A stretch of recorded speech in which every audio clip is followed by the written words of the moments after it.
I can just sit here and look and not say anything, right? Well, let's make sure our audio is working. Is our audio working? Hey, everybody. It is the live stream for today of today's podcast. So welcome to that. If you decide you want me to see a comment or you would like to have a question answered as part of this, please put the first few words in all caps. I will mark those for responding to later. I probably won't respond to them in the middle of this because there's usually a 30 to 45 second delay. And often I have moved on topics by the time I see your comment, which I do appreciate anyway. Also, I'm super excited today because I have gone from number 48 to number 16, I think, on the Fountain FM charts. So, woohoo! We'll be reading some boostergrams on Wednesday's show to celebrate that. And I'm very thankful for the support on that platform. Also, thanks to the folks who have come on to the live stream today. If you have not done this already, please consider following my channel by hitting subscribe and the bell button, and then follow all. You'll get notified when I go live. I didn't think I was going to record live today, and then I thought, well, why not? I mean, worst thing that happens is I make a mistake and I have a physical fight with my jacket in the middle of my studio, which has totally happened once. Once I was like, I was getting warm and I was trying to take my jacket off. This is the time of year when that happens. And I got all stuck. And there was a down jacket that had to be vanquished. It had to be vanquished as part of my live stream. So people thought that was pretty funny. And the thing is, every time something like that happens, I have to wait 5 seconds or so for a pause so I can edit that out of the audio for the audio podcast. If you only follow me on YouTube, I have an audio podcast. It goes out on pretty much all podcatchers. It's called Living Free in Tennessee, the name of the channel too. And so this is me recording that audio podcast. And, you know, I guess back when I started doing Unloose the Goose, Jack Spirko and Xavier Hawk and whoever else was on there was a whole bunch of people like John Bush and Sal Mayweather and CJ Kilmer, like all of that. We were doing live streams all the time. And I had already been kind of dabbling in live streams on YouTube just because I thought, well, this is kind of neat. I'll play with it. And then I learned about StreamYard and got into that. And I was like, well, might as well just record the podcast live. Because really, when I record it without it being live, hello, everybody who's joining. Hello, Anarchy, Lynn, and Packrat. When I was just recording my audio podcast, I also don't stop talking. I don't like do a segment and then go get a cup of tea. Coffee is a hug and a mug. This was given to me by a friend at my spring workshop, Ha Guy Harry. He gave this to me. Love the mug. Anyway, I was like, well, I might as well just do it because what's the worst thing that happens? I get tongue-tied. Half the time when I get tongue-tied on my audio podcast, I go blah, blah, blah, blah, blah, and then I keep talking anyway because the reality of presenting or talking is that sometimes we say Now, I've tried to train out of my vocabulary, but it's been creeping back in this year, particularly when I'm reading y'all's live stream comments. That's when I'm most likely to say because I'll forget what I'm talking about. But nobody speaks perfectly all the time. We strive to do that, but we do not speak perfectly all the time. And when you let go of the shame and the embarrassment for making a verbal mistake, it's a lot easier. It's a lot easier to keep from doing it if you're not worried about it all the time. The other thing is that a lot of people are afraid of the following thing. Yep, that was a pause. That was a pause with nothing in it. And that's okay too when you're public speaking or talking in front of people. The last thing that's kind of funny about recording an audio podcast or anything live is we say some bull crap is what happens. And what I mean by that is I'll be explaining something very simple, like how to use wide mouth mason jars for canning because it's better because you can get your whole hand in there if you have a small enough hand. And that's easier to clean. That's easier to pack them tightly if you need to pack something tightly. And they're great. And so I'll be like, wide mouth does this and narrow mouth does that. And wide mouth does this and wide mouth does that. And I don't even hear that I said wide mouth twice. And the people listening to the podcast are screaming, narrow mouth, narrow mouth, narrow mouth. And I'm like, yeah. I went back and listened to that podcast and I realized I said some bull. And I hear other podcasters do it all the time. We don't necessarily, sometimes you're thinking a word in your head and something else comes out your mouth. This is why we need to give some of our politicians, who I don't like to give a lot of grace, some grace when they say stupid stuff.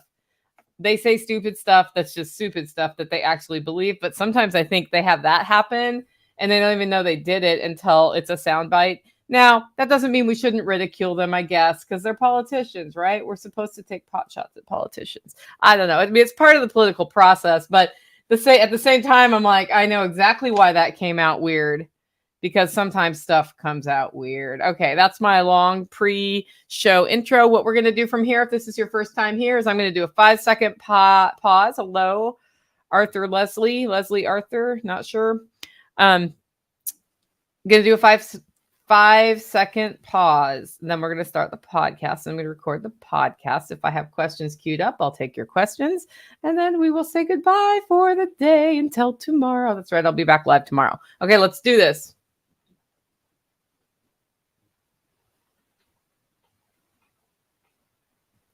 Welcome to Living Free in Tennessee, where we talk about building the life you choose on your terms. Today is Monday, October 24th, 2022, and this is episode 643 of Living Free in Tennessee. And it's a Monday show, so we have all of our usual segments today. I've got Tales from the Prepper Pantry, a shopping report, a frugality tip, a sponsor of the day. I'm even going to talk about building local ongoing revenue into our lives. Operation Independence. That's right. And then we're going to talk about when and how to decide if you invest the time and money in a long-term solution versus doing a short-term fix, because this is something that comes up on my homestead all the time. And I bet it comes up on y'all's. And even if you don't have a homestead, there are times when you have to make that decision, right?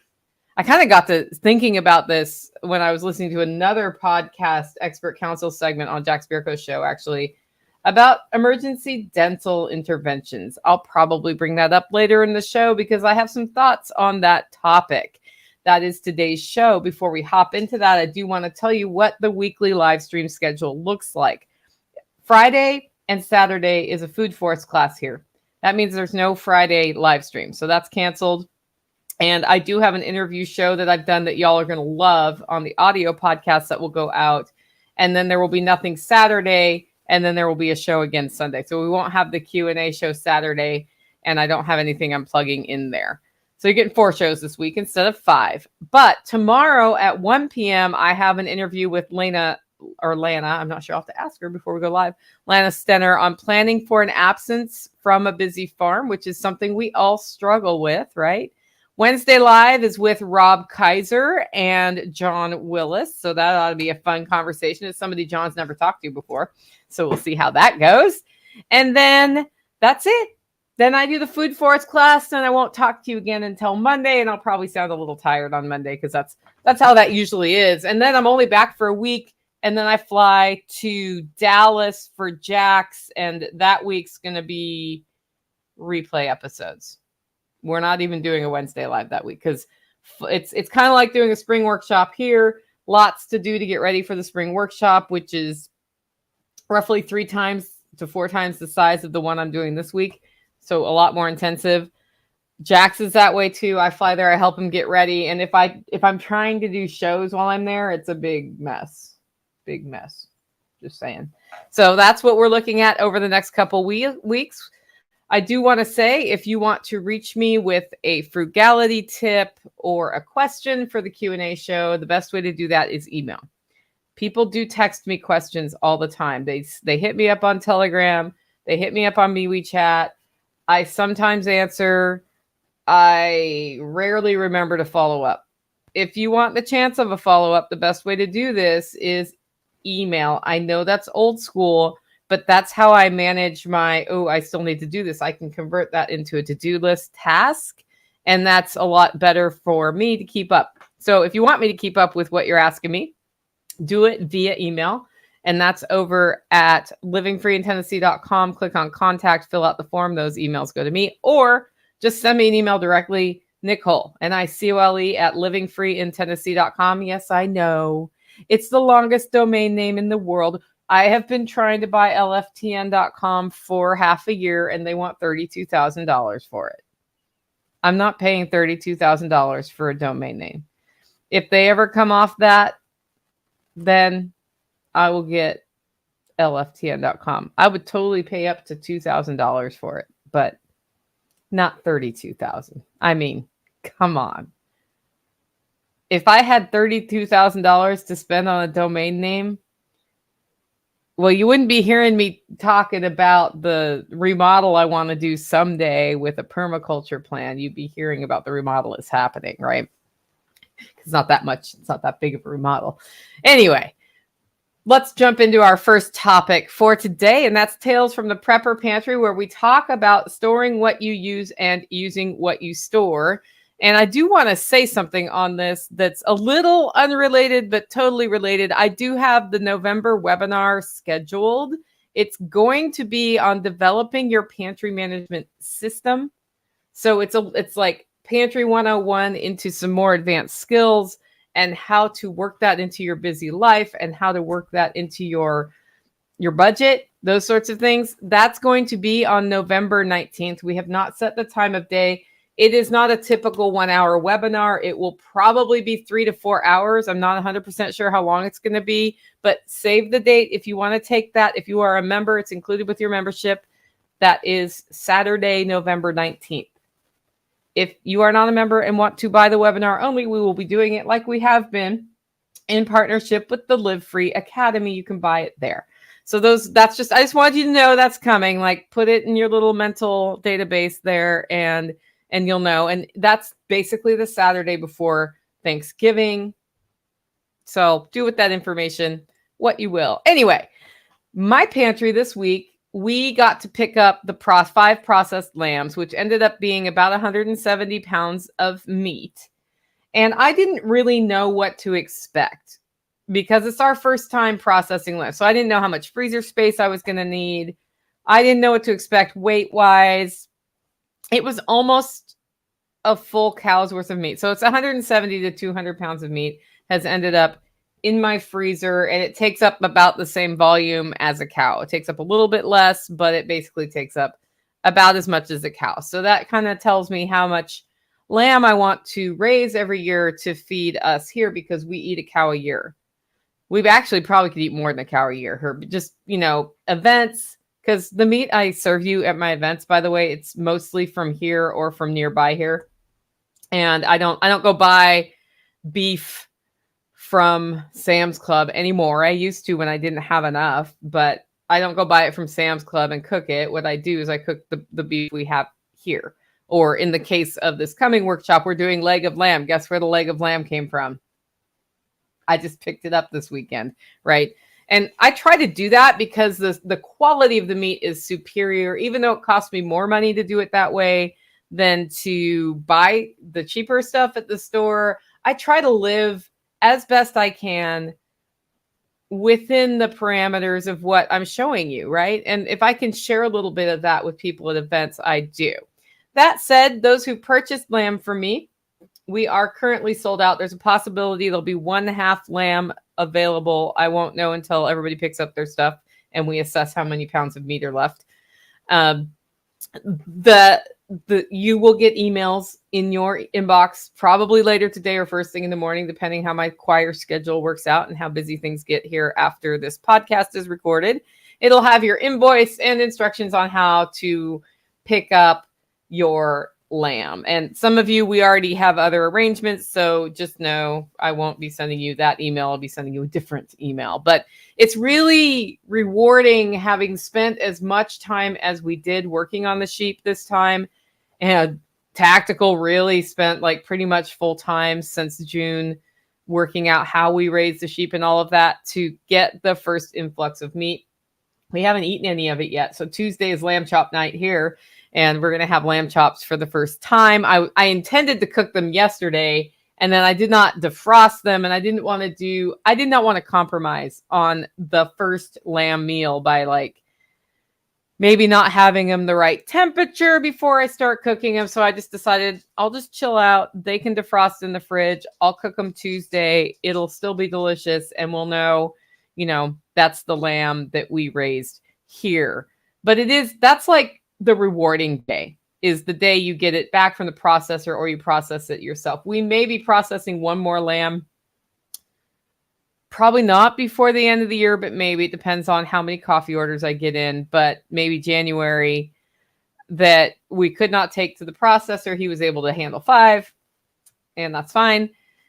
But there's one more who probably is going to get processed, and I need to make room for that. But when I look at how much lamb meat we would need if we were just trying to live off the sheep and we didn't have the beef, we're probably talking 4 to 6 animals a year for this community based on what we use. And it may be more, but based on what we got back and how much volume it took up, that's pretty close to what it would be, I think, unless we go even more carnivore-ish here.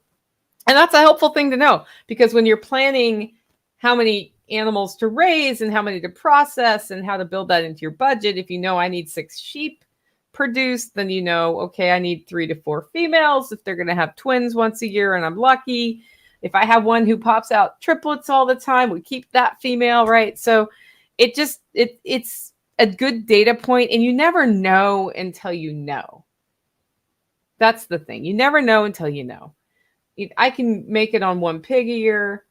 2 pigs is better from a bacon standpoint, and I could make it with no pigs too if I had to. We processed 4 this year. That's a lot of pork.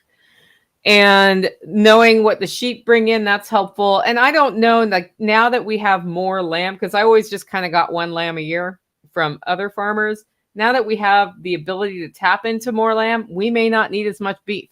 We will see. They do taste very different. They both taste delicious, in my opinion, but they do taste very different. So that's going to impact what we do going into 2023 and 2024 as we just roll out what we're rolling out in our pantry. And the freezer is part of the pantry. The other thing that's happening in the prepper pantry is that the freezer audit season is upon us. So probably about every quarter, I go through all the freezers to see what's in the freezers. And right now we have 3 chest or upright freezers at my place that store the meat we use. I have a 4th freezer that's dedicated only to the meat that we're selling. It is not mixed with the meat that we use. I also have a mini freezer that is not mine at another location with meat in it because we had a power outage, and it's Nighthawks. It used to be Jenny's. I moved meat down there to consolidate from a keeping it frozen standpoint. A. Ray Pierce says, rack of lamb are just meat lollipops. Yeah, they're so delicious. And I didn't have the ribs racked out, so they have to be, if you're going to do rack of lamb, you need to make the lollipops. That is what it is. Anyway, so it's freezer audit season, and over the last few years, I've completely changed how I manage stuff in the freezers just for keeping track of it, because I have a chest freezer on purpose because it's easier to keep it frozen in a power outage, and so I can cram everything in there to the best of my ability when we have a power outage that looks like it's going to be longer than just like overnight or something. And that I end up having these, like, think of a grain silo, right? Only it's a cardboard box silo. I have silos of what's in each box, and that works really well for keeping track in the chest freezer and avoiding the 7-year-old steak in the back right corner that you miss, but also regularly auditing them and looking at things really helps. So I go through and I audit what's in the freezer. I reorganize it in its silos in that one or on its shelves in my other freezers.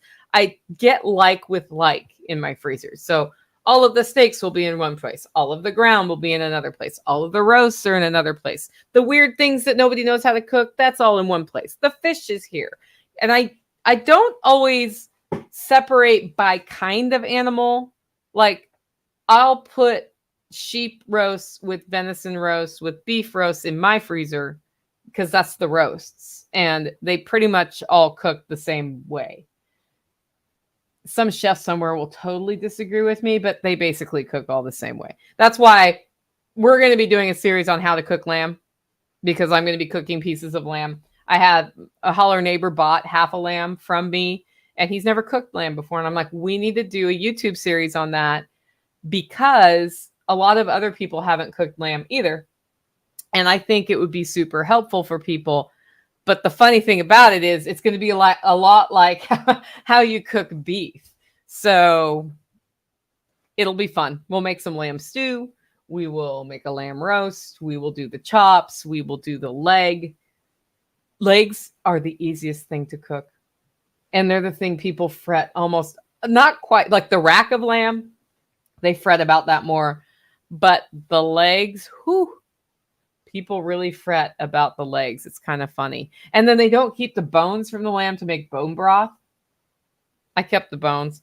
In fact, those of you who bought half a lamb, I probably need to reach out and see if you want any of the bones for making soup.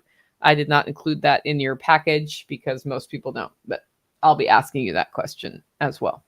Kind of depends on if you want to give it a big old experiment. There's not a ton of them. I could just make one big old vat of broth and everybody gets a jar of it. That might be the way to go. Problem is somebody's picking up their lamb from far away this weekend, and there's no way I'm going to have that done and canned this weekend before the Food Forest workshop. You know, the funny thing about the pantry is you guys hear me talk about all the stuff I'm doing from scratch in the pantry. If that's not your life, that's okay. Hopefully you're learning the systems skills from me talking about the pantry, and instead of making your bone broth and canning it, you're just buying some and having it on hand as part of your rotation through the prepper pantry. I am freeze drying again. So the freeze dryer is up and running. It will be off this week because of the Food Forest class, because I don't know when the power goes on and off during some of the projects we're working on. But in general, what I'm doing is freeze drying milk so that I have freeze dried milk later in the winter if milk dries up, which I have a new raw milk source that the milk doesn't dry up.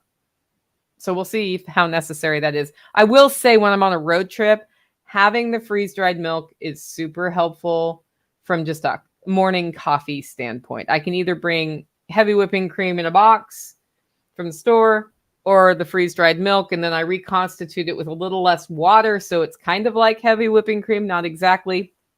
And I find that more delicious than the heavy whipping cream from the store. So it's a great travel food, if not anything else. I don't intend to store my freeze-dried milk for longer than a year or two because it's pretty high in fat, and fats can go rancid in your freeze-dried food. So you need to think about that as you're planning, if you have a freeze dryer, as you're planning your freeze drying. I used freeze-dried beef yesterday that I bought 3 years ago from Jake. I thought I'd used it all. I was like, I must have given that to Tactical. He must have used it because I could not find it. And then I've been systematically going through different parts of my house and pulling everything out and looking at it, getting rid of stuff I don't need, and then with purpose reorganizing that area with the things I do need, where the things I need less often are harder to get to, and the things I'm interacting with every day, you know, like the laundry detergent in the laundry room is easy to get to because I'm going to use that, right? I'm going to use that right after this podcast when I start the next load of laundry. So that's something that's been going on here for months. It's been months, and it's been a great purging, but I feel like I end up with more stuff out all the time because my poor dining room table is where this all happens. I spent an hour this morning. I pulled everything out of this place in my mudroom where things just get shoved, and I put it all on my table, and it was halfway that way yesterday. And this morning I got up early so I could deal with this situation. Homestead Glamour Girl says, I'm doing the laundry room too. Yep. And I had it all on my table, and it just looks like, what are you doing, Nicole? And then I went through and I moved everything near each other, like with like, so like animal medications with animals. And that could be anything from hoof trimming, shears, to first aid stuff, to actual medication you might give a sick sheep or whatever. Skunk off for the dogs. So when they get skunked, I have it here because you don't want to wait for Amazon for 3 days when your dog has skunky all over them. So I keep skunk off on hand. So I had all of that in one place. all of the meat processing stuff, because I have a bunch of sausage stuffing things that were sort of scattered throughout the shelves. And on that shelf in the back, kind of like the bottom right-hand corner of the chest freezer, I found a half-gallon jar full of freeze-dried beef. And I was like, oh, I didn't give that to Tactical. And I mean, it can last for 20 years. So I put it back on the shelf. And then yesterday, we were setting up under Taj Mahal for the event all day. Steve came over and helped. Nighthawk was here. Tactical was here. I originally intended to do lamb chops, but I had not taken them out because I asked who's coming over for lamb chops. Nobody answered. So then I forgot. And I figured, whatever, I'll cook whatever tonight. So I didn't pull any meat out to defrost. And it was 5 o'clock. And I had just finished putting together the half lamb packages for everybody who bought lamb. And I hadn't even begun to think about what is for dinner, which, you know, if you're really going to do this the right way, the best thing you can do for yourself if you're on a homestead and you're really busy is think about what's for dinner in the morning.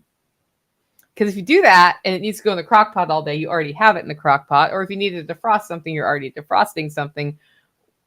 And when you get to 5 o'clock and you're tired and you've been working all day, you can be like, I know what's for dinner.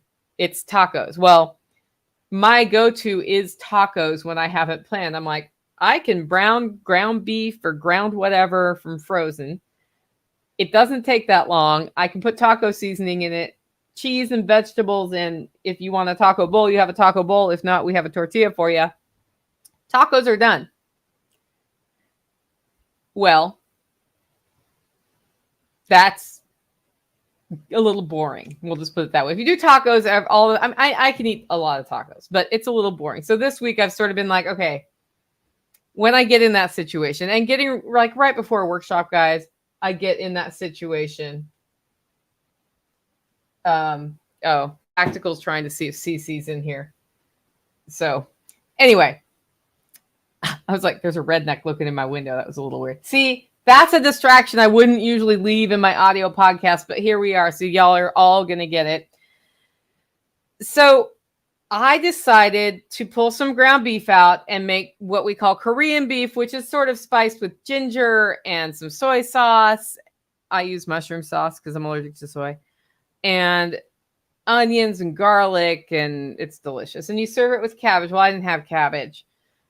And I was like, okay. So I pull the frozen beef out. I'm like, wait a minute. I have freeze-dried beef. You know what that means? Freeze-dried beef means that I don't have to cook from frozen. I can just rehydrate freeze-dried. And so I took the beef and I put it in my pressure cooker, which is also my pressure canner, which is not an Instapot because it's a Carry brand, which is now Nesco. And I put water in there. And I put some Korean barbecue sauce because why not? And then some ginger and some mushroom sauce. And I didn't add any salt. I figured I'll add salt after if it needs it. And then I added some hot peppers that were sent to me by Josie. So thank you, Josie. And I ran it for 5 minutes. And the reason I put it in the pressure cooker is the beef rehydrates really well with sort of like boiling water. But I didn't know how much boiling water to put in there. And I figured that just does it. It's going in that appliance over there. And then I can decide, what am I going to do? I don't have cabbage. So I had two choices. I could go out to the aquaponics system and harvest the lettuce that's out there. I'm not growing cabbages right now. I have some whatever that stuff is, cauliflower going, but they're little. So I could take some cauliflower leaves. So I asked if Nighthawk had any cabbage leaves. He said no. I was like, fine, whatever. I grabbed 2 jars of green beans and boiled those up without any additional spices. And we had like the Korean beef over a bed of green beans. And it was delicious. And it sounds weird, but it was delicious. And that's what we had last night. And it turned out I didn't need to add any salt because there's salt in the soy sauce or the mushroom sauce. And there's salt in the Korean barbecue sauce. You can make that without the Korean barbecue sauce, though. What's important is ginger some sort of soy sauce like thing. And garlic and onions always help just about anything you're cooking for dinner. And then I like the hot pepper a lot. Some people don't like the hot pepper. I like spicy things. It wasn't too much spice. It got the job done. It was good. It was more like Korean beef stew than it was Korean beef, although it wasn't that wet. It wasn't like soupy, but it was delicious. And I would have saved that recipe for what we're cooking on the Homestead Friday, but we're not doing a Friday live stream. So I figured I'd say that's what came out of the pantry. And Nighthawk was halfway through his bowl because he came down for dinner because he thought we were having lamb chops because he didn't answer me, but apparently he answered me in his head. I don't know. And I said, that's freeze-dried beef because I ran out of time today. And he said, this makes me want to buy a freeze dryer. I was like, well, why don't you there's 2 in the holler right now. Like, why don't you use one of ours if you want to have some? It is really nice to have something like that. Or I'm sitting here at my desk. This is lunch meat. These are blueberries. And they're sitting here because I'm going to go to Jack Spirko's in a couple weeks for his workshop. And I'm going to bring some freeze-dried food with me. And those are really good snacks. And then I'm going to have 1 pouch of like a chili or something in case I need it for whatever reason. And it doesn't take up very much room. And if I don't use it, I come back home with it. But that'll be good airplane snacks for me. And because I'm flying. And that's kind of freeing. And, if you don't have a freeze dryer and you don't want to invest the money in it, because it's a lot of money. And if you don't have $2,500 extra dollars for a freeze dryer right now, which is about what they cost, you can get, there's a range of costs. It can be $5,000 too, if you want it to be, based on what you choose. But if you don't have one, a lot of people with freeze dryers will sell you stuff like this if you want it. And, so it's a little bit of money over time versus buying the whole freeze dryer. It depends. Does it make sense for you to have one? From a keto eating standpoint, the freeze dryer has really helped me stick to keto when I'm traveling. So that's been very good for me. Plus, my mom's a hiker and I like to go on backpacks too. And it's kind of fun to bring your own freeze-dried meals. So that was like literally why I bought it. It wasn't like I'm going to save so much money. It was because I really like the products that come out of this compared to the freeze-dried products I can buy commercially. So I'm going to do it. And then I figured out how to make the money work. Because then it was a challenge, like, how do I make the money work on this? And I figured that out too, but that's a different topic for a different show. Next segment is the weekly shopping report from Joe over on MeWe. And this one comes from 1023. We made our usual shopping trip Saturday, visiting 4 stores. Traffic was light. I did not see or hear any signs of stress, like muttered remarks or arguments. In fact, I saw the usual courtesies, such as one man motioning a woman ahead of him in line, even though he was closer to it, and she had a cart with more stuff. That's an interesting observation. There's been some tension in the world, and it's good to hear when tension is less. The first stop was the Dollar Tree. The food coolers are essentially empty. The drink coolers are also becoming sparse. The food aisle looked full. There was an employee setting out boxes to restock in some aisles. I did not see what type of products were in them. Sonia found some craft items and I grabbed a drink. Next was Hobby Lobby. I didn't see anything unusual there. Shelves looked full as usual. Home Depot was third. A 2x4x8 was $375, same as last week. And before that, it was $398. I noticed an additional brand of battery called HDX. Other brands looked about the same levels as last week. Aldi was last. I noticed higher prices on breads, milk, and eggs. We found that we wanted what we wanted, except for cantaloupe, which looked wrinkly and decrepit. It's not cantaloupe season, so that doesn't surprise me. Who knows where they're shipping those from? I'm keeping an eye on tomato products due to what I've been hearing about shortages, but they seem to still have a normal amount of soups and sauces. They also had canned ham again for the first time in months. Their new cashier is still awaiting bite training and may have been the only person I recall seeing in a mask. Untainted gasoline remains $4.19.9. I believe I saw $3.39 for the corrupted stuff. So that's the shopping report. Not much has changed. Some prices on food's gone up again. So that'll be interesting to see. as we see the inflation numbers come out, which don't really take into account that we have to actually buy the food we eat or grow it, is what it is. Next up is the frugality tip. This is where I just share, and this is mostly listener generated at this point. I started by sharing some things I do that are frugal. Like I hang my clothes out to dry because it takes no time on a European style rack. There are times of the year where this doesn't work well here in Tennessee because of the high humidity in the air. But like this time of year when I'm prone to having wood fires, there's no reason for me if I can wait 4 hours to overnight to a whole day if I need to for stuff to dry if I keep up on my laundry. And that means I don't need the dryer to clean it in 45 minutes, right? And then I don't use the propane for that. And it takes me 3 minutes to hang out a load of laundry. So that's the time I'm investing. And it would take me 1 minute to move it to the dryer and turn the dryer on. So I am spending 2 more minutes per load of laundry, but I just do it that way. It's actually easier on my clothes too. They last a little bit longer when I do that. So this one's from Margot again. And Margot did last week's. Guys, I'm doing these in the order oldest to newest based on what you've emailed into me. So it's not Margot next week. I'll just put it that way. But Margot has a lot of frugality tips. If we were going to have a Queen of the Frugality Tip segment, we'd probably have Margot do that because she has a lot of ideas. Anyway, here's a simple little tip to extend the life of your metal outdoor chairs. Grab a bottle of nail polish and paint the little rust spots. You'll get extra years out of the chairs. I have a pair of chairs I got off a curb 3 years ago for $1 bottle of nail polish. We still use them without having any sharp, rusty spots. As long as the seat is still good, every 6 months or so, I'll paint over rust spots with nail polish. Now, Margot lives somewhere where there is humidity, so rust is more of an issue than probably Arizona would be for your metal outdoor stuff. I can tell you this. That's a great tip. I use Rust-Oleum. I will actually take a metal brush and brush the chairs and use Rust-Oleum on it from time to time. I have chairs that have been here for 15 years that were left behind and really rusty looking that I Rust-Oleum for. In fact, it's time to do it again. And I do it every couple years. So I'm not as good as Margot at this, who keeps up at it on every 6 months. But that's a great tip.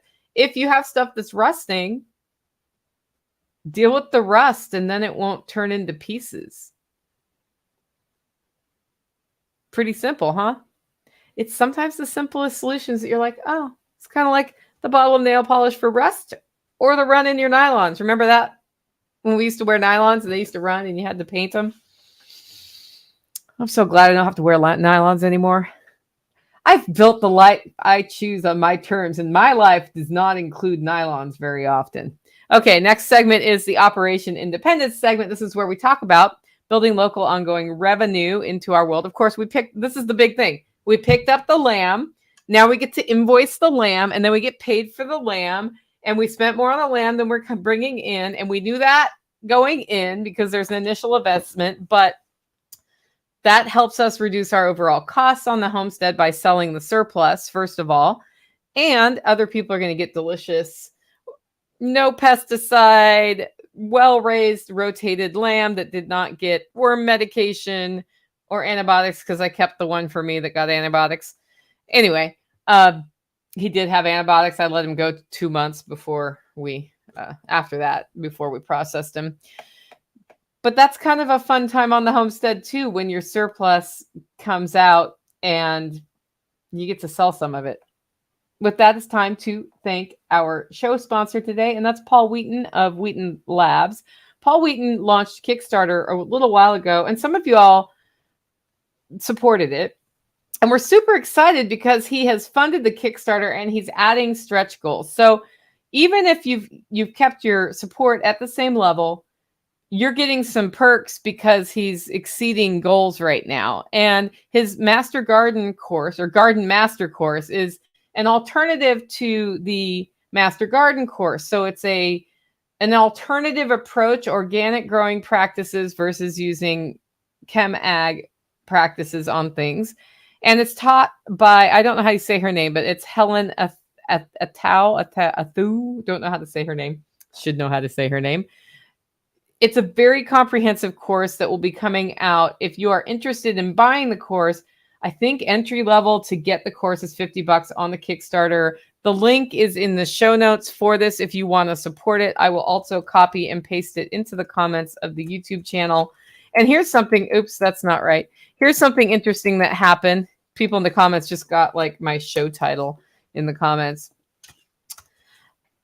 Some friends of ours have started a Telegram group for people who are going to be receiving the Garden Master course and going through it so that we can compare notes. If you decide to support Paul Wheaton's Kickstarter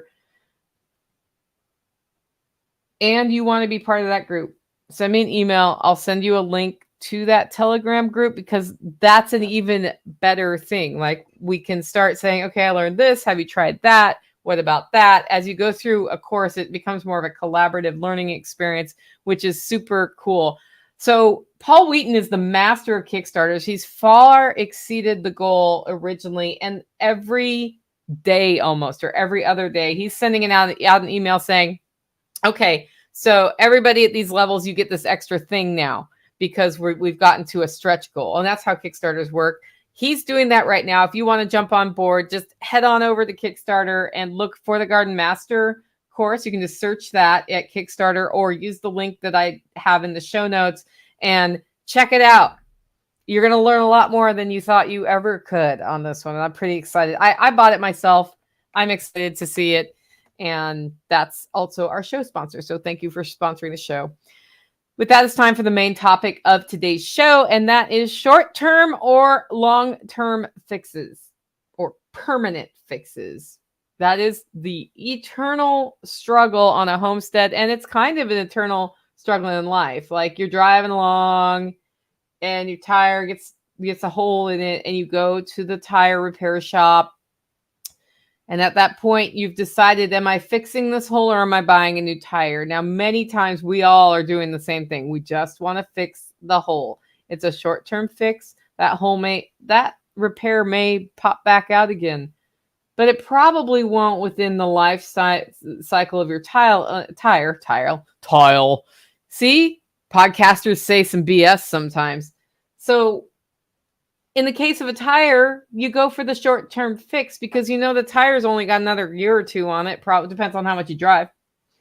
And that tire plug is probably going to last, or patch, depending on how they do it, it's probably going to last longer than the lifetime of the tire. And so that decision is super easy to make. Well, sometimes there's more going on there. What if you need a new tire, but the tire can be patched, but the tire people won't patch the tire? So now you need to say, tire, Humble mechanic heard tire. Excellent. Well, that's because you're a mechanic. You know what I'm talking about here, Humble. But you don't have enough money for a new tire. And you know how to do the plug, and it's not recommended, but you do it anyway, and you drive on that tire. That's a short-term fix. And it's probably going to bite you. It may not bite you. If you're smart, you're rapidly saving for a new tire because you know that sidewall is going to give out at some point. It's the sidewall repairs they really don't want to do, right? And sometimes it's the only thing you can do. Likewise, sometimes you have a plumbing problem and you can't afford to rerun the plumbing. And so you get that tape, that plumbing tape that's designed to go on the outside of the pipe for a leak. And you use it. And one winter, I'm going to be midnight on Christmas. And here I am. That thing finally went. And that is what it is. Well, I got to start thinking about this for a couple of reasons. And mine really started Friday night. I was working at my choir's fundraiser most of the day Friday, got home about 10:30. And I had peopled all day. And I had done emceeing as part of this thing. I had done clerical as part of this thing, which is not my superpower. And I got home tired and I did not want to talk at all. Tactical was still up, and usually he's in his cabin by that time. And he had a storm cloud over his head. You know how that is when somebody's kind of grumpy, you can almost see the cloud over their head, right? And I didn't really say much to him. And I was like, well, how'd the rest of your day go? And it was really cool because he had achieved a benchmark that needed to be achieved in advance of the Food Forest workshop, which involved his four-wheeler since August has been in pieces under Taj Mahal. Taj Mahal is where we do events, and we can't have a four-wheeler there and picnic tables there, right? And so I've been kind of bugging him for weeks now, like, hey, this is in the way. What are we going to do? And you know, I think Thursday before the fundraiser, I was like, so are we going to have to get people to like, because it was a part, like, it doesn't have tires on it. He had, I don't know, axles or whatever. He had the whole front end pulled apart, and you can't like wheel it somewhere in that situation.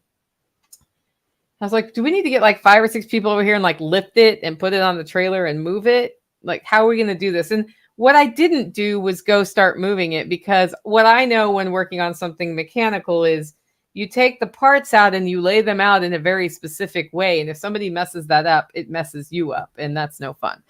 So I was kind and did not do that. But there it was. I had people coming to help me set up Taj Mahal this weekend, and there's a four-wheeler and related pieces and parts all spread out. And it's a big enough event that we can't just do it with the four-wheeler under there. So he's like, well, I got the four-wheeler moved. I'm like, well, that's great. You must feel really good about that. And he grumped at me that the sheep got out because they needed to move to a new paddock, but he spent the day working on the four-wheeler. So the sheep got out and he had to throw them in a temporary location. And as if it was my fault. Because I was pushing on the four-wheeler, and I just didn't react. I was like, I'm not going to say anything because there's nothing to say at this point. He's grumpy, whatever. And, you know, and then he shortly thereafter left, went down to his cabin. And the next morning, I saw him before I was going to pick up the processed sheep, because I was driving, 2-ish hours to go get them and 2 hours back. And I was like, well, what are you doing today? And he's like, well, I'm setting up the new sheep paddock, because obviously. And I was like, okay, that makes sense. It's a good thing you'll have time to do that today. And he looked grumpy again. I was like, okay, what's up? Like, this is turning into a thing. And I was like, why are you grumpy about that? And he didn't really explain much. And then he's like, and I got to get that freezer set up for the sheep. And I was like, no, you don't. I told you I was going to do that last night, because I can go get the sheep, put them in the coolers, bring them home, make sure that freezer is ready to go, because I needed to hose it out and scrub it down before I put stuff in it. It gets dusty when it's not being used inside. I can do that, and the sheep will stay frozen for hours and hours and hours in a cooler. So I wasn't worried about them getting to a bad temperature. So I was like, I'll handle that when I get home. It's part of the sheep process. It's fine. You can just deal with your pasture stuff. And I left. And as I was driving, I had time to think. And I'm like, maybe he doesn't like homesteading. Maybe he doesn't like homesteading. And so I came back and I got the sheep handled. The lamb meat. That's not the sheep. I got the lamb handled and the freezer all going and everything. It was at 0 degrees and everything's cool. And at some point, he had finished moving the sheep and getting the paddock set up. And we're sitting there under Taj Mahal. And I said, I have a question for you. And he said, what? I'm like, do you even like homesteading? He's like, yeah. I'm like, because you've been pretty grumpy lately about, the four-wheeler and all this stuff. And he said, well, that's because I'm not caught up.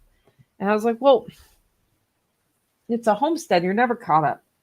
Like, never caught up. He's like, yeah, but I hate doing things halfway. And I was like, okay, I get that, but we are on a homestead here.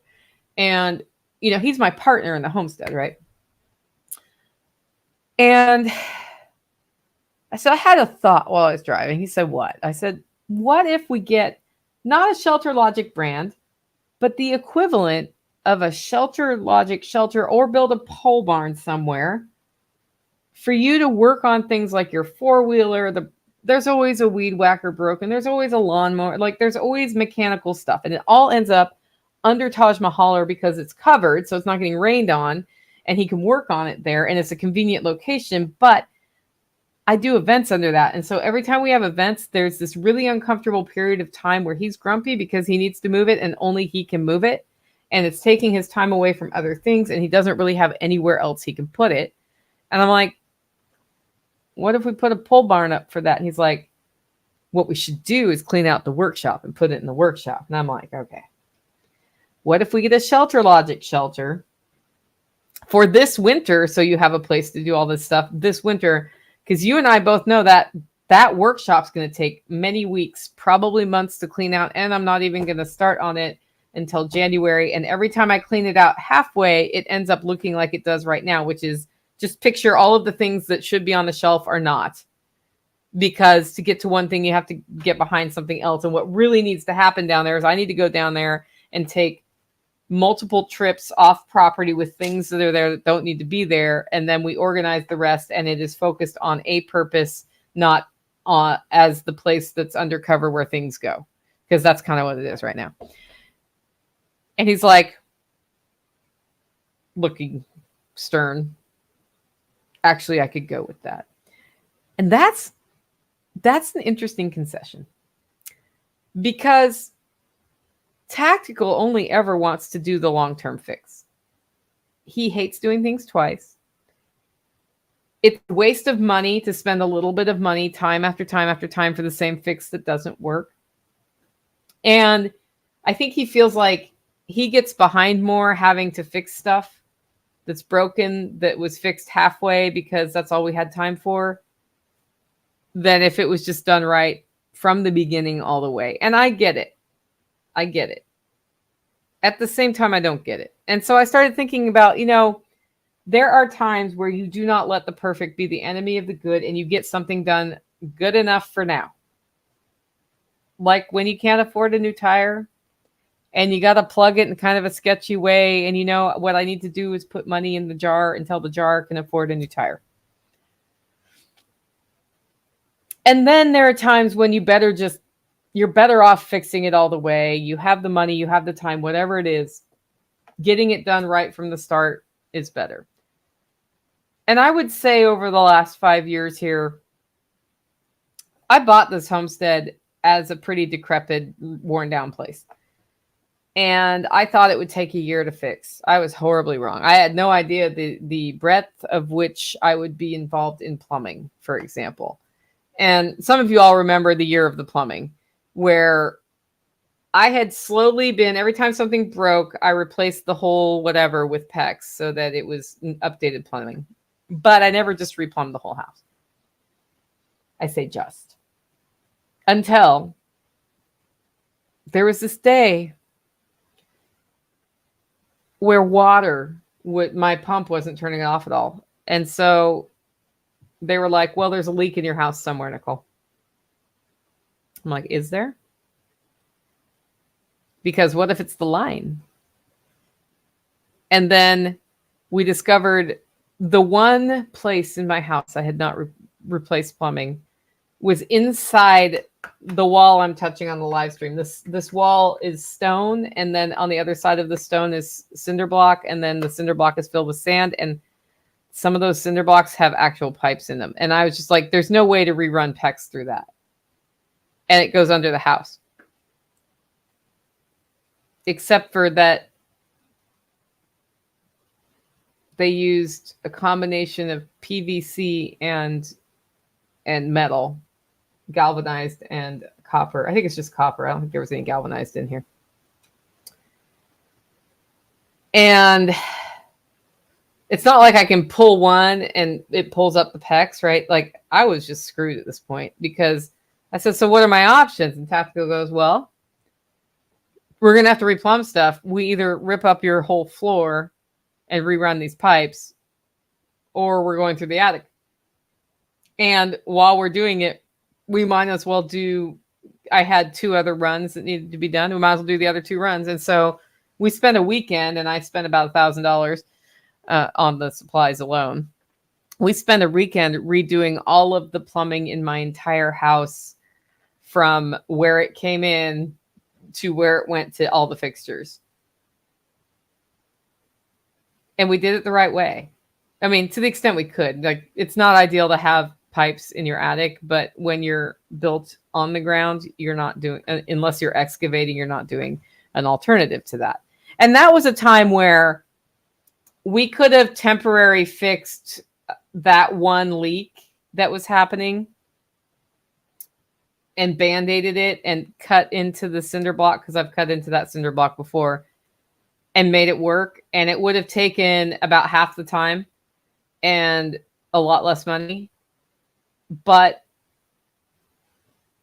another 2 years from now, I would have been facing the same thing. And I was like, screw it. That's what the emergency fund's for. Let's go buy pipe. And then Tactical and Nighthawk and I were working on it the whole time. I still have places in my house where I had to, because in order to get down the walls inside the house, I had to remove some stuff. I still have places that are not all the way done after having ripped that out, but the plumbing's done right. That's why I have a Franken house right now. And that was a time when the long-term fix made sense. I had the time, I had the money. And that kind of got me thinking, well, can we do everything long-term? And so we've really been trying to focus on long-term. But the problem is, if you only focus on the long-term best fix, stuff doesn't get fixed. And if nothing, like, there are times where something just needs to work.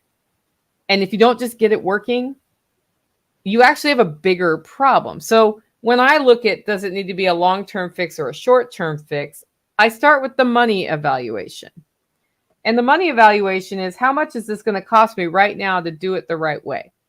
And if the answer is some amount of money I have, I will do everything I can to do it the right way. Now, you know, with all the supply chain issues, it's like, how much money is it? And can I buy the thing? Because half the time I can't buy the thing. Like, getting my, because we just reran my water lines. 4 stores were involved in me sourcing everything I needed from Lebanon, Tennessee, all the way to McMinnville. That's Lebanon, McMinnville, and Cookeville. So 3 cities, 4 stores. And that was just to get enough pipe to do a 300 foot run. I think it's 300 feet. Might be 150 feet. No, it's 300 feet. And that's no fun.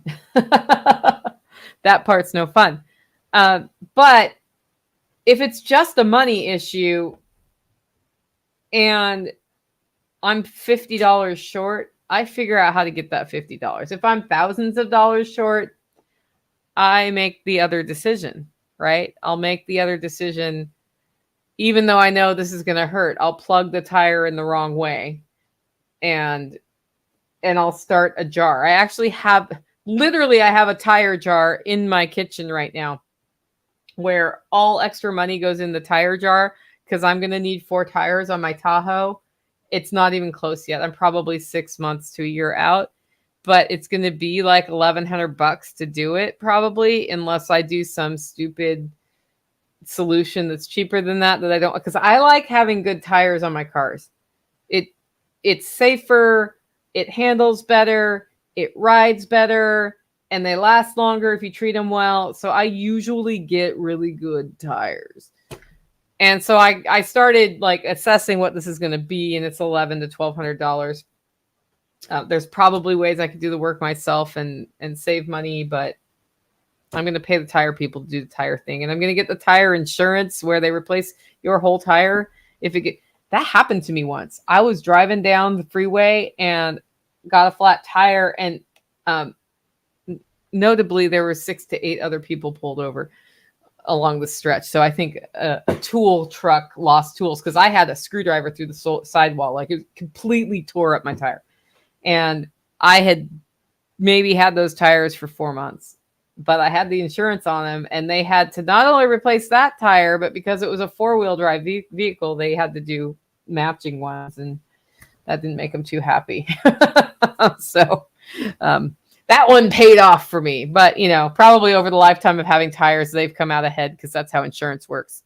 But anyway, the money evaluation is a big piece, but it's not the only piece, because there's a time evaluation. How much time is it going to take me to fix it? If it's going to take me too much time to fix it all the way, I don't, right? wait a minute, there's another side to this equation. How much time am I messing around with the less than ideal fix? That's a big one. That's the one everybody forgets. So it's going to take me 2.5 days to replumb the whole house. 3 people. That's a lot of time. How much time is it going to take me to constantly be changing the drip catcher? You know what I'm talking about, the drip catcher under your sink. Yeah, everybody has one of those, right? How much time is that going to take me? How many times am I going to have to cut into the sidewall of my place? How much lifetime is going to go off my pump because there's a slow leak somewhere and it just keeps turning on? Valid question, right? How much time do I have to mess with the goats who get out because the fencing's not done right all the time? And that brings me back to the Friday discussion I had with Tactical. I'm like, but we can't do long-term all the time for everything. And he's like, well, the fencing has been it's been a lot. And I'm like, yeah, it's been a lot. It's been a lot we can't really fix because it is what it is. And he's like, but I want a long-term fix. And I'm like, yes, you do. And if you hadn't been messing with fencing all summer, a lot of these other things would have been fixed. And he's like, come to think of it, all of this like ongoing crisis stuff or unexpected happenings have to do with the sheep. And it has to do with the fact that I've been slowly putting in infrastructure to the best of my ability the right way, but I have temporary stuff and the temporary stuff doesn't work all the time. And I'm like, yep. And then that takes your time. He's like, what I haven't had to do is an emergency in the middle of the night replumbing of the pump house. I was like, also true. So we are catching up.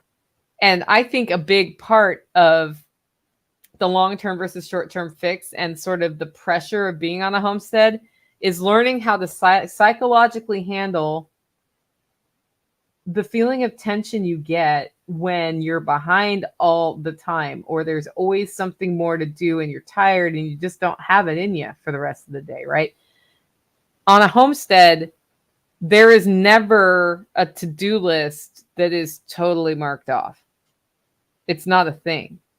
Because if there's another to-do list you haven't, like the to-do item you didn't do is write down the rest of your list. Because somebody's always got to have food or water.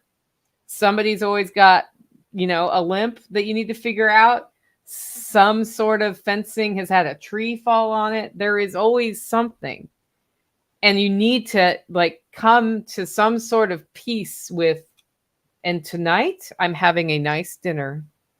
I'm sitting by the fire with my book and I am reading my book and I'm going to sleep. And for me, that line is anything going to die?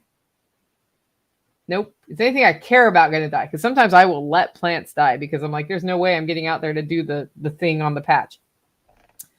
Animals, on the other hand, I don't let die. Nope. Okay, I'm reading the book. It's what's happening, right? And anytime I can afford the buy once, cry once, unless it's a one-time use item, that's also something that comes in there. Other things to think about when you decide, is it going to be the long-term versus the short-term fix, is what else am I dealing with today? What else am I dealing with this week? What's the most important thing to deal with? If it's not on that list and there's something you can do with baling wire, duct tape, or I don't know, bungee cords, you do the bungee cord fix. Hopefully you remember you did the bungee cord fix. I think what happens on a homestead is we do the baling wire thing like so many times we forget what it is. When I moved in here, guys, speaking of plumbing, I had no idea how to do pump houses. And I get down to the pump house and I have water pressure problems here. It was really cool. I look and I'm like, well, that looks like a radiator hose. And sure enough, on the pump house is like PVC pipe, hose clamp, radiator hose, funny shape, hose clamp, PVC pipe. And I was like, well, that doesn't seem very good. And I turned up the pressure. And you're going to be shocked to hear this. By the way, hose clamps aren't terribly effective on PVC pipe because it's slippery. Radiator hose blows off. I get like 60 PSI straight in my face from the well pump. That was one of many times I got 60 psi water in my face as part of the adventure of figuring out that pump house. But I only found one other radiator hose, and it was up at the main house, and it was like where the water main came in, hose clamp, radiator hose clamp, same thing, all on the PVC pipe, which was really brittle. The reason I use PEX is because it doesn't do that. But yeah, a couple of times, plumbing problems I was working on, I would like accidentally elbow the PVC pipe and it would shatter that pipe because they get brittle over time, and then I'd have a second repair. I learned when I was just repairing PVC and not just putting in the PEX, because I did that first, thinking you just repair what's there. Nope, the long-term fix was to replace the plumbing. I learned that you buy a lot of extra connectors every time you go to the store, because you're going to break some PVC. And then I learned what PEX was, and I was like, my world is different now. Shark bites are my friend if I have to tap into something. So the money and time evaluation is important, but the damage that will happen if something isn't fixed is also very important. Think about it like this. Your tires are my thing today, apparently. You're driving your car and one of your tires is low and you keep driving on that tire. What happens? You shorten the life of that tire. It's not good. If you're out in the middle of nowhere and don't have a way to pump up that tire, you drive on that low tire until you can get somewhere, right? But otherwise, you put air in the tire because you want to keep them kind of balanced so that you reduce how much it takes, you reduce the wear and tear on the tire. And yeah, what other damage happens if something's not fixed? Like in the case of the fencing, the best way to do permanent fencing is you bury the corner, like the corner posts, and you cement those puppies in, and you run your T-posts, and you use a tensioner, and you stretch that fence. And it sounds really easy when I say that in words. And where I live, this is not easy because it's rocky ground. You can't always dig the hole. It's weird slopes that go up and down and up and down. So you aren't even necessarily just doing a straight run. And you have to have, every time something changes dramatically, there's another corner post you're putting in so you can stretch the fence. And even then, sometimes you have to do some weird jury rig that then bites you in the nose later. Well, so there you are. You want permanent fencing, and it's going to take 6 months to get the perimeter fence, for example, here done. Meanwhile, if you let the dog out, the dog runs off.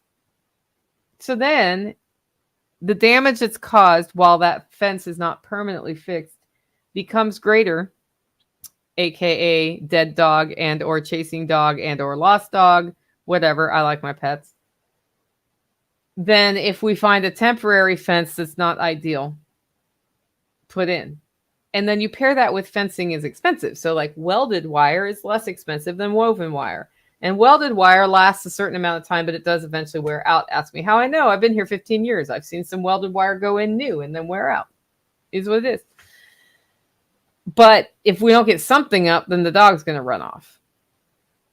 So then we make that decision. I guess right now it's better just to deal with that perimeter fence situation than to, with a temporary fix, it's going to last a year or two, than to do it the right way, because I don't have the money to pay somebody to do the fencing for me. I don't have the time to do it the right way. And I keep running into obstacles. So that's happening so that more time can be focused. You know what's going to happen if I only do perimeter fence here for the dogs? The sheep are not going to move enough. They're probably going to get worms from that. The poultry is not going to get properly taken care of. The food forest isn't going to go in because I'm working on a perimeter fence, right? So you got to kind of choose your priorities. And the never-ending list of things to do on a homestead is never-ending.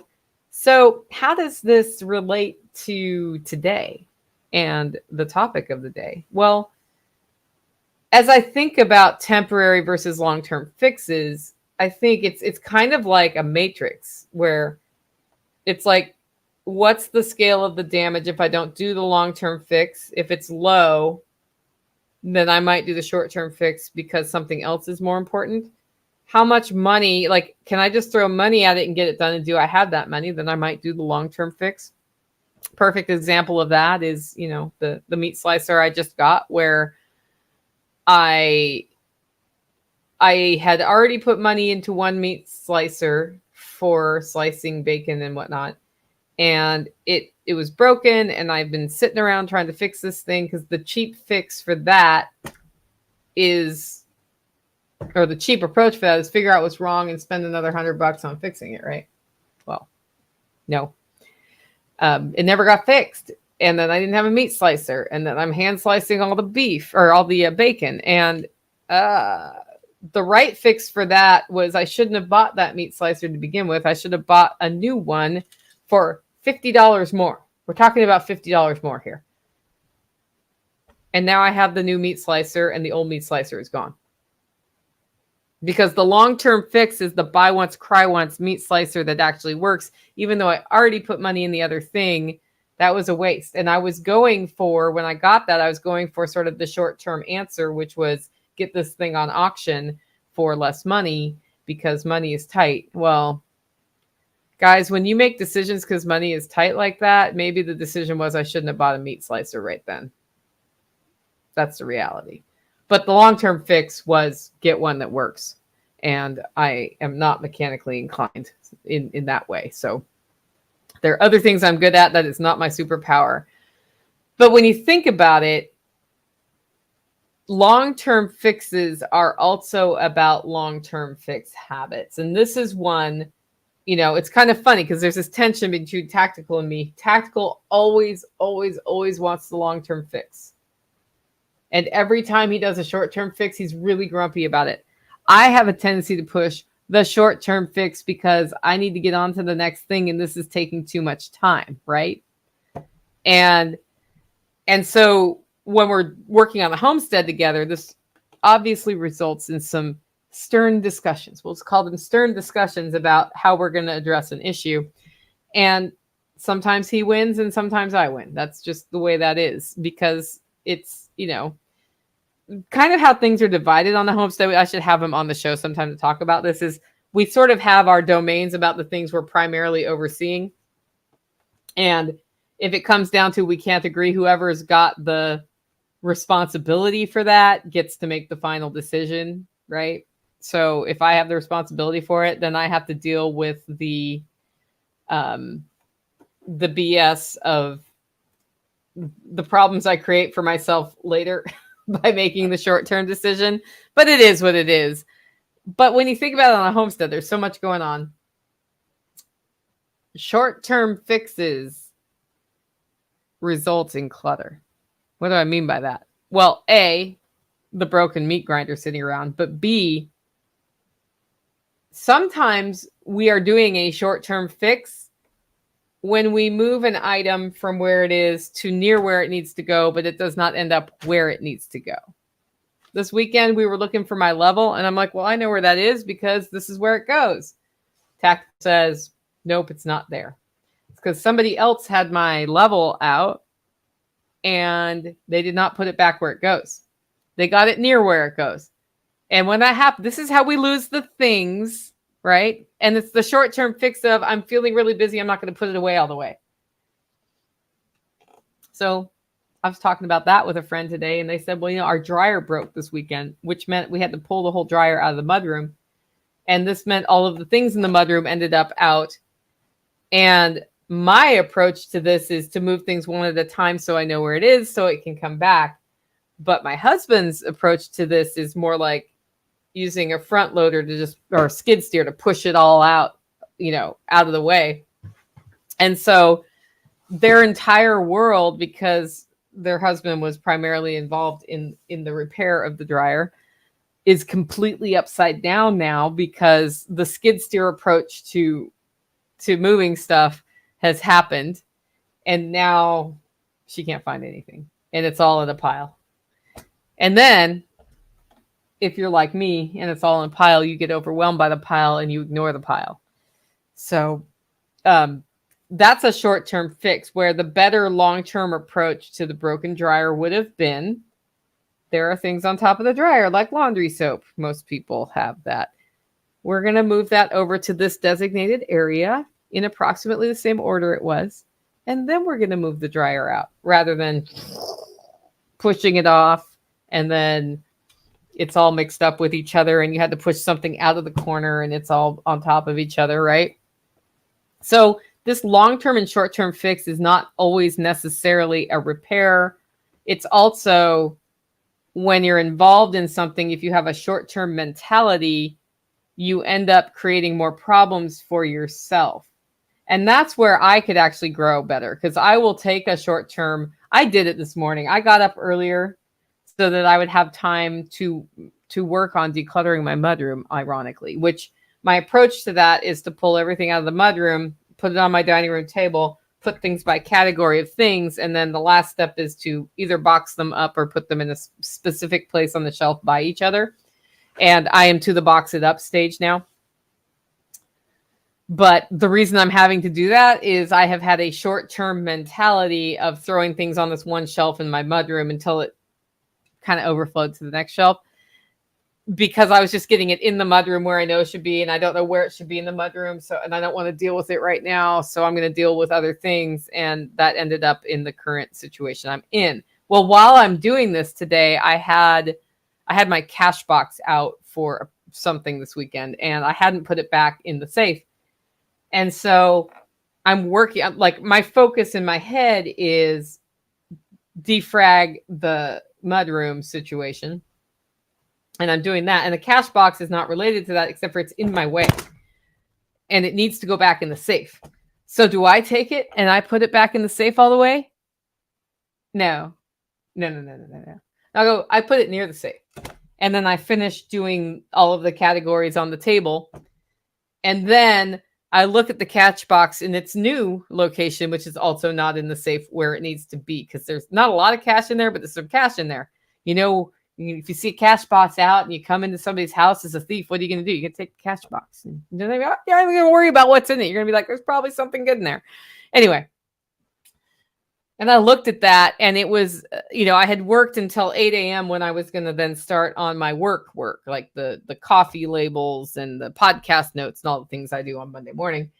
It's 8 o'clock. So Time Nazi Nicole was like, it is time to start your day job and not be working on the mudroom organization project. So go. And I'm looking at that cash box and I'm thinking about the topic of today's show, which is short-term versus long-term fixes. And I was like, you know what?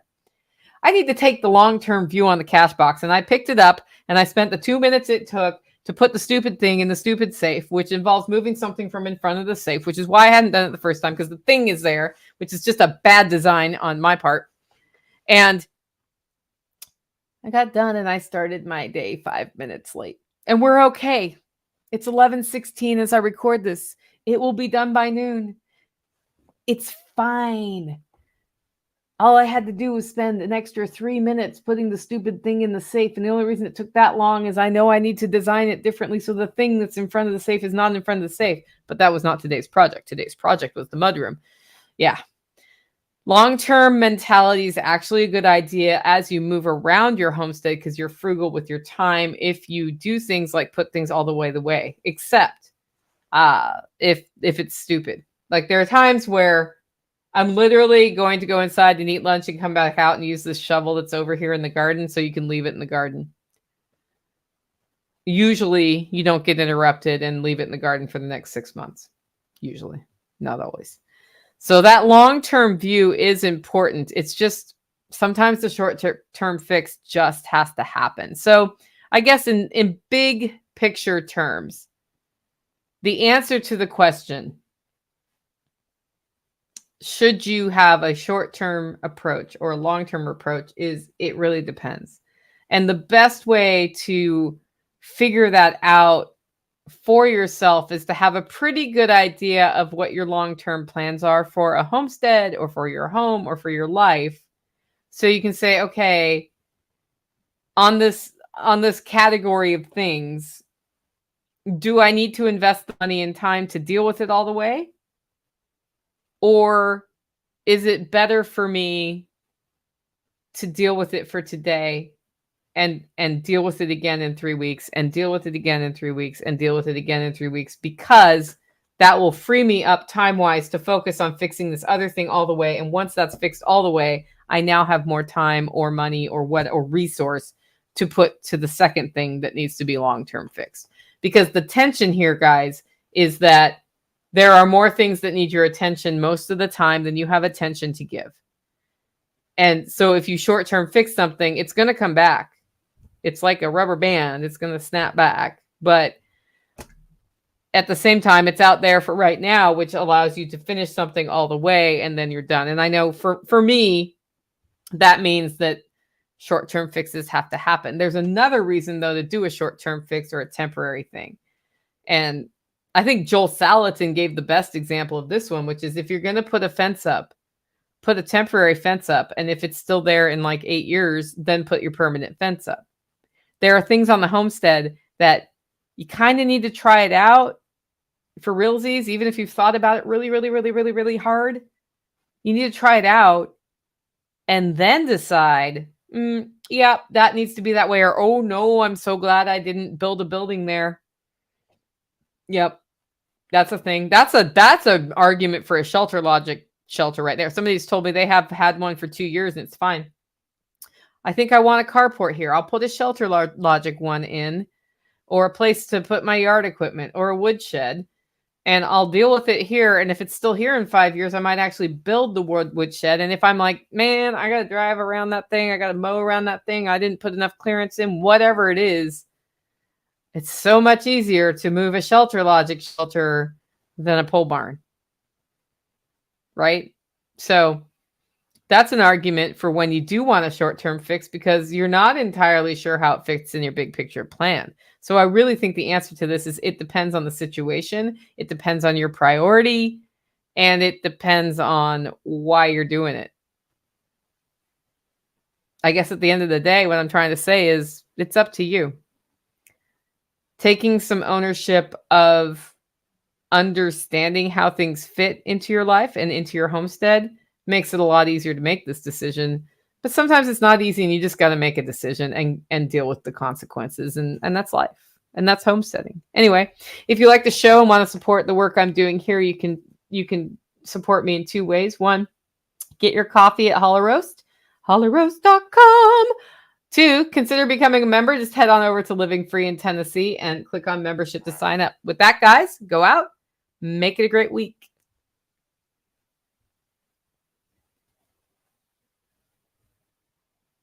And Pack Rat says, if your temporary patch doesn't break, then it's a permanent fix. It's amazing how long a temporary patch can last sometimes. Adam says, on the lines of processing meat, are the KitchenAid meat grinders attachments worth it if they're grinding roasts occasionally? I think the KitchenAid meat grinder attachment is never worth it. I would rather have a hand crank one than that attachment, because it's so slow and hard to use. And then you still got to spend all that time cleaning it. It's really hard to clean. I ground, it would take me 45 minutes to an hour and a half to grind a deer when I was doing deer. And then I got like a consumer grade good one, not even a commercial grade.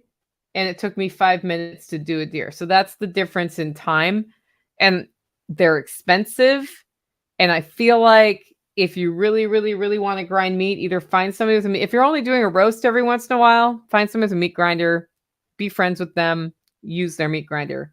If you're doing a little bit more than that, the KitchenAid grinder is terrible. And I gave it away for free to a friend because I hated it so much, and told them how much I hated it as I gave it to them. And they probably used it a time or two. Just get a real one. Get a real one. And you can get a consumer grade one that is like the one Jack Spirko recommends is the one I have, because somebody bought it for me who's really awesome for buying it for me as a present. That's the one I have. It works great. I will eventually wear it out. That's the only thing. So it's going to wear out faster, which means if you're doing a little bit of grinding now and then, it's fine. If you were running a butchering company, I would get a commercial one, but you're not. Neither am I. So I'm going to use this thing till it breaks, just like I use my food processors till they break, and then I buy them. So hopefully that helps. Yes, K-Bonk, setting priorities is hard, but worth it. I actually have my list today in the order of things that need to get done because I know they will not all get done. So anyway, that's something that it is worth spending 15 minutes to half an hour and night before or morning, just especially when you're super busy. I'm just going to write down the things and then I'm going to choose a couple of them to do, like my 3 things. Because yeah, things can get pretty busy. Anyway, guys, I will see you tomorrow at 1 o'clock. Thanks for joining the live stream. Make it a great week.